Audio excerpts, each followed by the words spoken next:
그게 왜 효과 있지? 그런 생각 하실 겁니다. 그런데 그게 왜 효과가 있는가 그걸 쉬우지는 않을 겁니다. 진짜 어려워요. 사람 보면 어려워요. 그걸 다 설명을 할 수 없고 여러분들이 알아들을 수 있는 범위 내에서 제가 설명을 하려고 봅니다. 그러면 우리 여러분들이 가지고 있는 문제점을 하나 제가 제시를 할게요.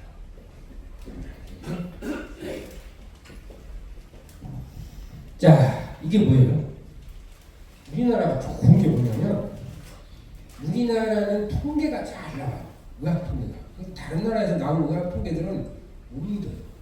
근데 우리나라는 절대 믿을 수 있어요. 왜냐하면 돌아가시는 인구가 철저하게 신고하고 돌아가셔. 보험료 때문에. 그래서 전 인구가 어떻게 죽었는지 다 파악이 돼요. 그래서 이제 파악을 딱 해보면 1등이 뭐야? 2등은 심혈관 질환.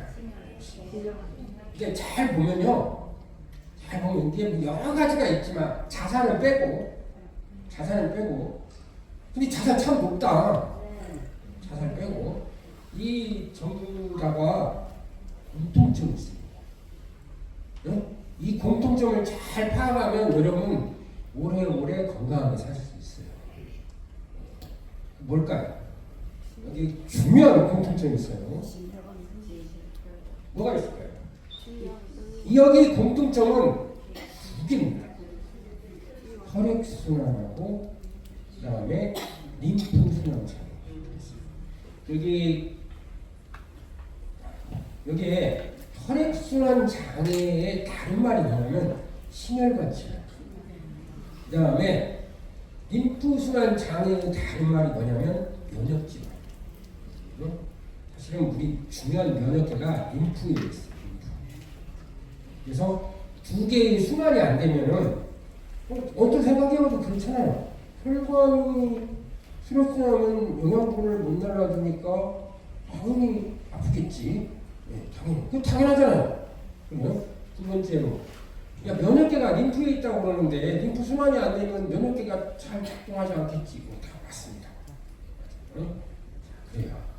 심혈관 질환의 대표적인 질환이 뭐냐면 바로 심장 질환하고 중풍. 이건 어쩐지 낯익은 것들이 등장하죠. 그 다음에 그러면 면역 질환의 대표적인 건 뭘까? 면역 질환의 대표적인 거 그게 뭘까요?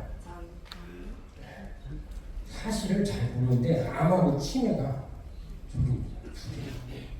치매가 암하고 치매가 뭐냐면 면역 질환 중에 하나가 생각할 수 있어요. 자, 이게 우리가 빨간 걸로 표시하는 게 뭐냐면 심혈관 혈액순환 장애가 생길 수 있는 질환들이에요. 절반을 차지하죠. 절반을 차지하죠. 그 다음에 림프순환을 할 수 있는 게 절반을 딱 잡아요. 그러니까 이 세상 이 결론은 뭐예요? 이 세상은 사람은 혈액순환 장애 아니면 림프순환 장애로 나가신다. 그럼 잘 생각해 봅시다. 혈액순환 장애하고 림프순환 장애가 없으면 어떻게 되는 거예요? 적어도 이것은 마지막에 사람은 언젠가 태어나면 죽으니까 죽기는 하는데 그래도 조금은 다르게 죽을 수 있다라는 걸 알고 있죠. 이걸요 사실은 과학자들 왜 조사해 나왔겠어요? 이거 왜 조사할까요? 국민들한테 알리려고 너도 이걸로 죽을지 모르니까 알려주려고 그건 아니겠죠. 이걸 조사하는 이유가 뭐냐면 원인을 알아가지고 그걸 해결하려고 그러는 거예요. 자, 그러면 우리가 이런 생각을 할 수 있죠. 자, 사실은 여기서 중요한 게 있어요. 혈액순환 장애하고 림프순환 장애는 같이 옵니다. 따로따로 오는 게 아니에요. 그러니까 가장 중요한 게 뭐냐면 혈액순환 장애예요. 근데 이걸 딱 보고 이제 과학자들이 무슨 생각을 하냐면 혈액순환 장애가 문제구나. 그걸 알고. 그러면 이런 생각을 하겠죠. 야, 그러면 혈액순환 장애는 왜 오냐? 그렇게 우리가 따지겠죠. 혈액순환 장애. 혈액이나 이 나머지 것들이 내 몸에 있는 중요한 물질들이 순환하는 걸 관이라고 부릅니다. 대표적인 뭐가 있냐면 혈관이 있죠. 혈관이 두 개가 있어요. 동맥, 정맥. 그 다음에 혈관하고 같이 연결되어 있는 게 있어요. 그게 뭐냐면 림프관이에요.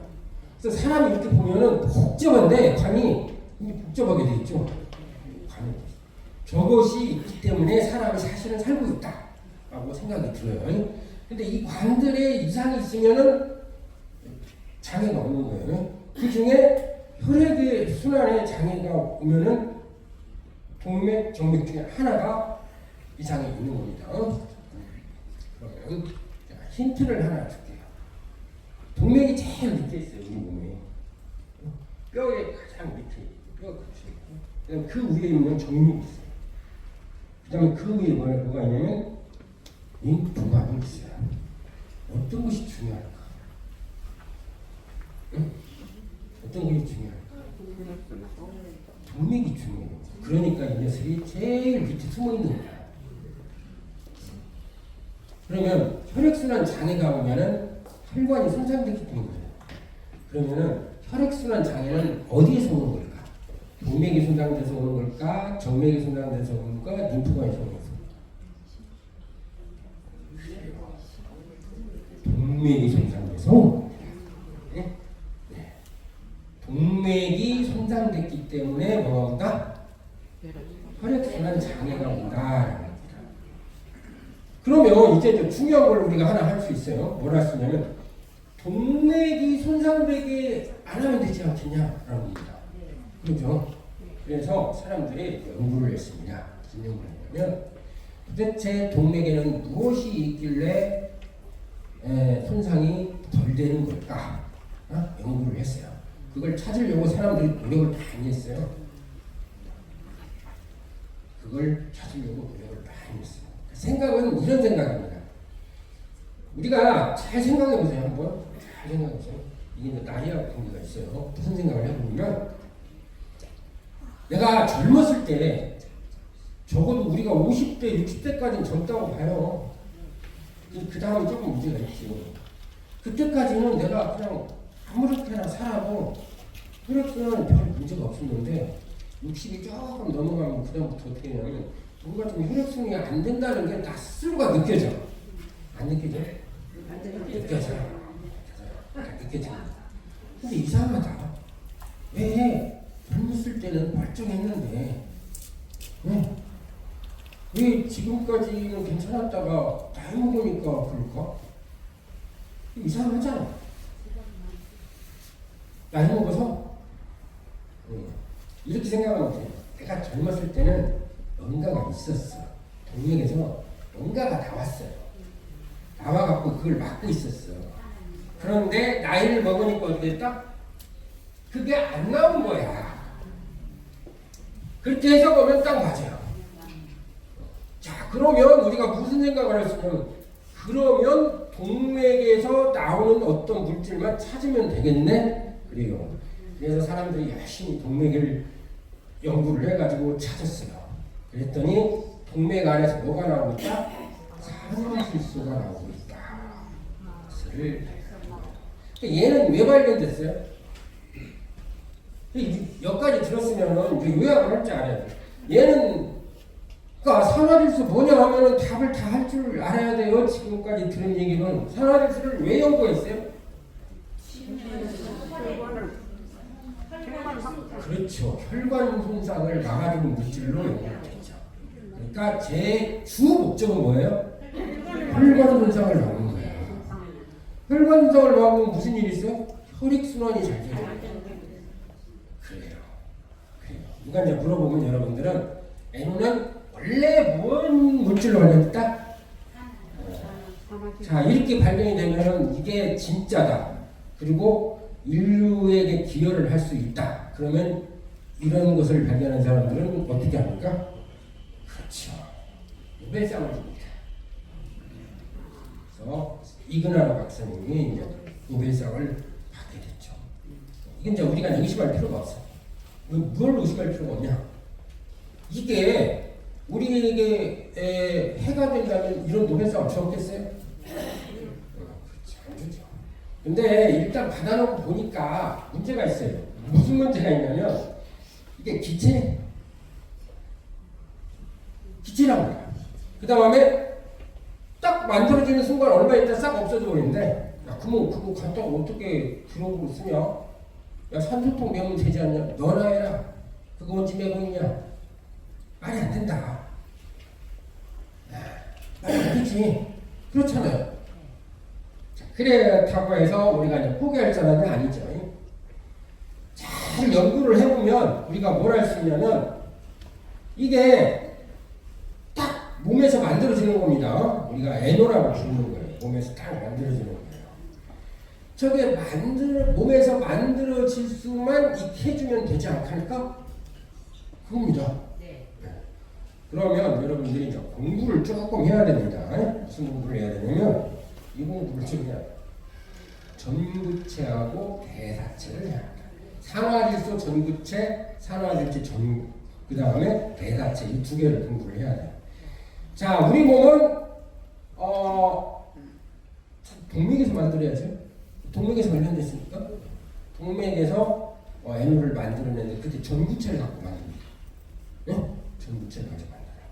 그 다음에 이제 우리 몸 곳곳에서는 뭘로 만드냐면 대사체를 가지고 에너를 만들어요.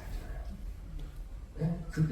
그렇게 돼 있어요. 그러면 자 이렇게 돼 있는데 연구를 많이 했어요. 그래서 제일 처음 연구한 건 뭐냐면 전구체를 먹어보자. 그러면 내 몸에서 그 에너가 만들어지지 않을까? 산화질소가 만들어지지 않을까? 이렇게 연구를 시작을 했습니다. 성공했겠어요? 성공했을까? 아마 그게 성공했으면 여러분은 전구체를 먹고 있을 겁니다. 그렇죠?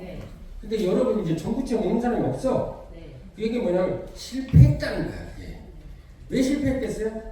동맥이 이미 다 부서졌는데 부서진 곳에서 연료 공급한다고 자동차 가겠냐? 안 된다는 거야. 그러면은 대사체가 나왔죠. 대사체 해봤어요. 대사체 해보니까 이건 되는 거야. 그러니까 여러분들은 내가 산화질소라고 먹는 것은 사실은 뭐다? 대사체입니다. 왜? 에너는 금방 없어지니까. 뭐냐면 내 몸에서 에너를 만들 수 있는 대사체를 먹는 거죠. 네? 대사체를 먹는 거다. 곧바로 효과가 나타납니다. 문제는 뭐냐면 이 대사체는 많이 먹으면 배설돼 버려요. 그리고 끊임없이 없어져요. 그래서 우리가 어떻게 해야겠어요? 적당히 계속 먹어줘야 돼요. 네? 그런데 예전에는 그러니까 전구체를 바탕으로 해서 내가 젊을 때는 잘 만들고 있었다라는 거야. 그러니까 내가 안 먹어도 상관이 없었는데 그 다음부터는 어느 날 갑자기 안 만들어지기 시작한 거예요. 내가 떨어져 버린 거야. 그것과 노화가 같이 왔다. 이게 이제 줄어드니까 어떻게 했어요? 혈관이 혈액순환 장애가 오고 혈액순환 장애가 오니까 이제 암이 오던가 심혈관 질환이 오던가 둘 중에 하나가 왔다. 그러면 왜 에너를 연구했냐를 잘 생각해 봐야 됩니다. 우리가 왜 연구했어요? 혈액순환 장애나 림프순환이라는 걸 막으려고 했죠. 그러니까 오래 하려고 하는 거야. 그러니까 이 강의 시간에 모르는 사람은 좀 덜 살 수 있어. 이거 들어봐야 알아요. 그래서 이제 사람들이 많이 연구를 해왔어요. 몸에서 도대체 대사체가 중요하냐, 전구체가 중요하냐 이겁니다. 그래서 연구를 쭉 해보니까 연구 내용을 다 보면 세보면 돼요. 전구체 경우하고 대사체 경우 어떻게 맞냐 우리 몸에서 보면은 어디가 많아요? 대사체 경우가 많습니다. 그러니까 전구체를 먹는 것보다 대사체를 먹는 것이 에너를 더 많이 만든다라는 겁니다. 네? 네. 그래서 여러분들은 주로 대사체를 먹어요. 그러니까 이 말은 무슨 말이냐면 이걸 이해를 잘 해야 됩니다. 야, 내 몸에 에너가 얼마야, 산화질소가 얼마야, 그 말은 무슨 말이냐면 사실은 내 몸의 대사체량이 얼마냐 같습니다. 이 말은 아주 중요한 말이에요. 무슨 말이냐면 내 몸의 대사체량이 떨어지면 산화질소를 못 만드는 거죠. 근데 여기 이제 중요한 게 있어요. 중요한 게 있어요. 뭐냐면 대사체는 먹어서 보충할 수 있다. 대사체는 먹어서 보충할 수 있다. 그러니까 내 몸의 산화질소가 떨어지는 순간부터 내가 잘만 관리하면 나는 건강하게 살 수가 있다. 이 얘기예요.